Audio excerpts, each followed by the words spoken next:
Hello friends, welcome back study with Bihari Babu में स्वागत है। आज हम चलिए जो विधायिका का नेक्स्ट पार्ट है उसको आज हम स्टार्ट करेंगे। ठीक है, जितने हमारे छोटे भाई बहन हैं बीएजी कोर्स की इग्नू के उन तक शेयर करें पहुंचाए।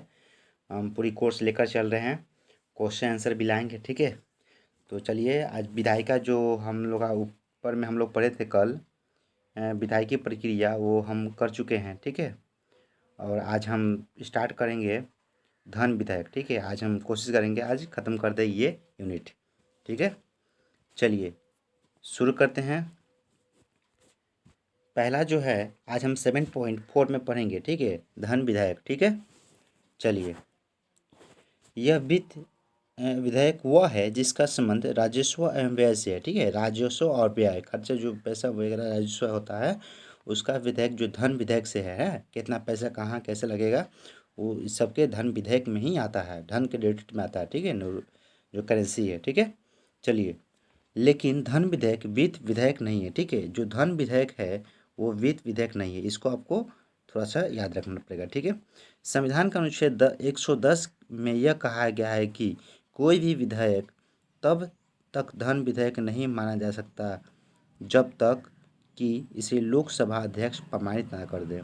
कहा गया है कि जब तक धन विधेयक नहीं माना जाएगा तब तक जो धन विधेयक नहीं माना जाएगा तब जब तक जो हम लोग का जो है ना लोकसभा स्पीकर जो कहते हैं अध्यक्ष, लोकसभा अध्यक्ष। ठीक है, उसे प्रमाणित ना कर दे। ठीक है, मैंने उसको प्रूव ना कर दे कि हाँ ये ठीक है कि धन विधेयक है, और सिर्फ वही कर सकता है कौन, लोकसभा स्पीकर। चलिए आगे देखते हैं।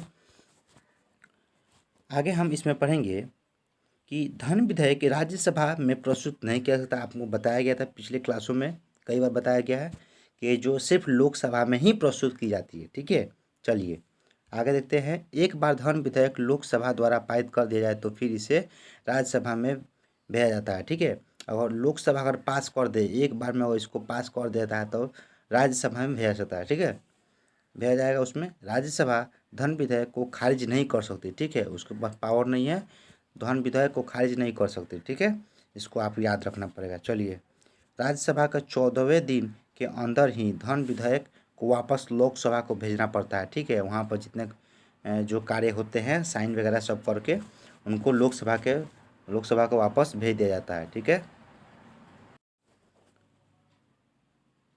लोकसभा और आगे हम पढ़ेंगे लोकसभा राज्यसभा द्वारा दिए गए, ठीक है, दिए गए संशोधन एवं सिफारिश को मानने के बाध्य नहीं है। ठीक है, तो लोकसभा जो है, राज्यसभा अगर कुछ देता है अपनी तरफ से, बोलता है कि ऐसा संशोधन कर दिया जाए तो सिफारिश मान भी सकता है और क्या होता है मान भी नहीं भी मान सकता है। ठीक है, जो राज्यसभा की सिफारिशें है वो बाध्य नहीं है। ठीक है, मजबूर नहीं होगा मानने का। ठीक है, क्योंकि पावर किसके पास है, धन विधेयक से रिलेटेड लोकसभा को। ठीक है, चलिए आगे देखते हैं। यदि लोकसभा एक किसी भी सिफारिश को स्वीकार करती है तो इसका आश्रय धन विधेयक दोनों सदनों द्वारा पारित हो जाएगा। ठीक है, और राज्यसभा का बात मान लेती है या नहीं भी मानती है तो भी वो पारित हो जाएगा। ठीक है, चलिए आगे देखते हैं। यदि लोकसभा किसी भी संशोधन या सिफारिश को ना माने तब भी यह विधेयक दोनों सदनों द्वारा बिना किसी संशोधन पारित हो सकता है। ठीक है, और जो राज्यसभा है लोकसभा के अगर बातों को ना माने, सिफारिश जो है राज्यसभा जो सिफारिश कर रहा है और उसे लोकसभा ना माने फिर भी उसको पास कर दिया जाता है। ठीक है, इसको याद रखना पड़ेगा आपको। ठीक है, चलिए यदि धन विधेयक, ठीक है, यदि धन विधेयक जो है लोकसभा द्वारा, ठीक है, लोकसभा द्वारा पारित होकर राज्यसभा में भेजा जाता है। ठीक है, जो धन विधेयक है उसको राज्यसभा में भेजा जाता है। राज्यसभा इसे 14 दिन के अंदर, ठीक है, 14 दिन के अंदर वापस भेज देते हैं तो वह विधेयक दोनों सदनों द्वारा पारित माना जाता है। ठीक है, 14 दिन के अंदर भेज दे तो माना जाता है, इसे भेजना ही पड़ता है। ठीक है, तो ऑलरेडी वो पास हो चुका है। ठीक है, चलिए इसमें अगला पॉइंट है संसदीय विशेष अधिकार। ठीक है, इसको पढ़ना है। चलिए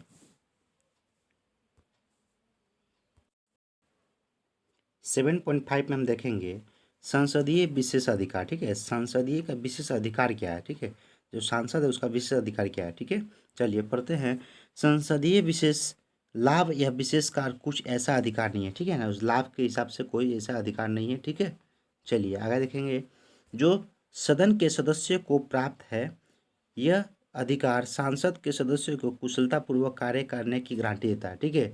यह अधिकार जो है कुशलतापूर्वक करने की गारंटी देता है। चलिए नेक्स्ट।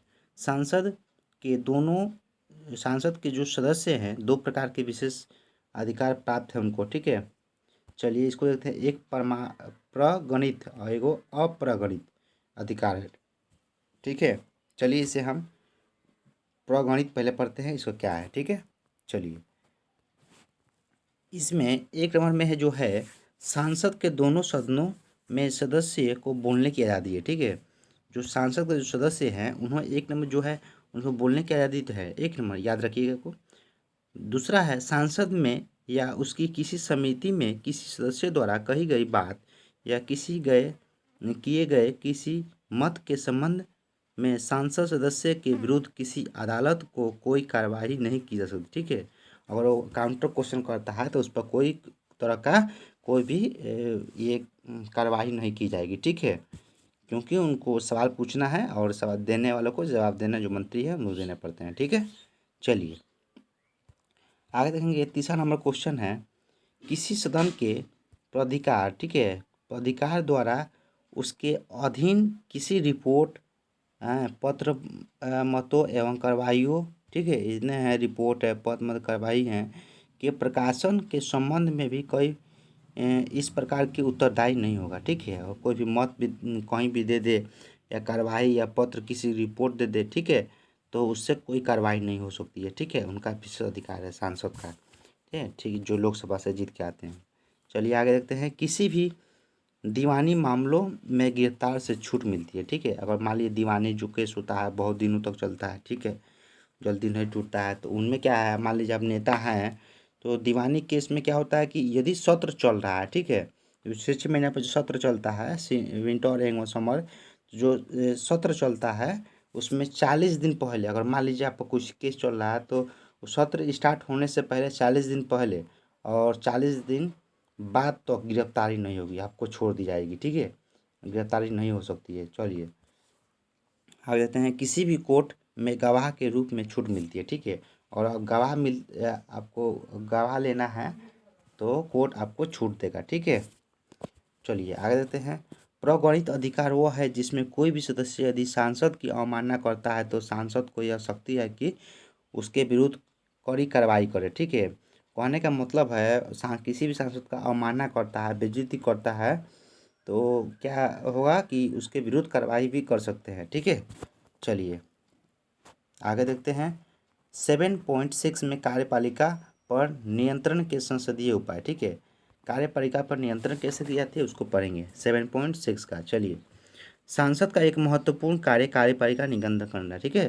जो सांसद जो है कार्यपालिका को नियंत्रण करना, ठीक है, इसको याद रखिएगा। मेन जो कार्य है नियंत्रण करना है, ठीक है। चलिए आगे देखते हैं। इसके लिए कई प्रकार के उपाय मौजूद है। सांसद की कार्रवाई के कुछ महत्वपूर्ण नियम हैं।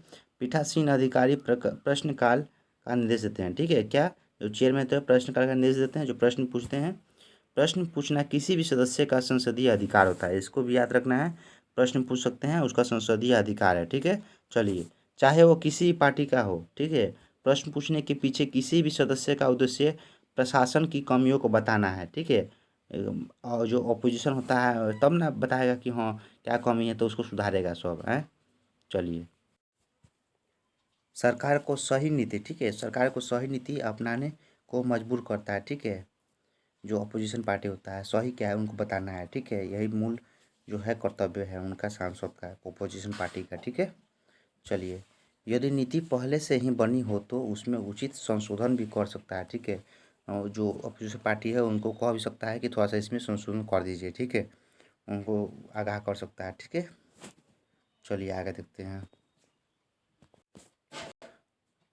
यदि किसी सदस्य अपने प्रश्नों के उत्तर संतुष्ट नहीं है तो वो पीठासीन अधिकारी को जनता के हित में अपना प्रश्न मानकर उस पर चर्चा की मांग कर सकता है, ठीक है।